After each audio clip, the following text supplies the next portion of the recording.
அண்ணா thanks. இந்த தேர்தலில் விஜய் இவ்வளவு அமக்கலமா வெற்றி பெறுவாங்க யாரும் நினைக்கலங்க. ஆனா நடந்திருக்கு. இதுக்கு ஒரு காரணம் இருக்கு. அண்ணாமலையோட லிங்க் பண்றது. நீங்க கேட்கலாம், நீங்களாம் அண்ணாமலையோட வெறியான ஒரு ஆதரவாளர், அதனாலதான் விஜய் ஜெயிச்சதுக்கும் அண்ணாமலைக்கும் என்ன லிங்க்னு கேட்கலாம். இருக்குங்க. அண்ணாமலை அவர்களால் தான் அவரோட ஓட் பேங்க், அவர் கிரியேட் பண்ண ஓட் பேங்க், என் மக்கள் என் மண் என் மக்கள் விஜயில்ல பாத யாத்திரை பண்ணி அந்த ஓட் பேங்கை கொண்டு போய் நம்ம பாஜக பண்ண அசட்டுத்தனத்தால கொண்டு போய் விஜய் கையில வச்சிட்டோம். இதான் நடந்தது. விஜய்க்கு 35% ஓட்டுங்க, 24 டிஎம்கேக்கு, 21 அதிமுக. ஒரு திடீர் 10% இருந்தது போன வருஷம். 35க்கு எப்படி போச்சுங்க? 25% ஓட்டுகள் விஜயோட சினிமா ஃபேன்ஸால வரலங்க.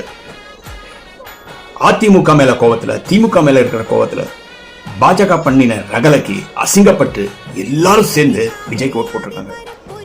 நீங்க பண்ண பாஜக கட்சி பண்ண அசட்டுத்தனத்தால இந்த நிலைமை வந்திருக்கு.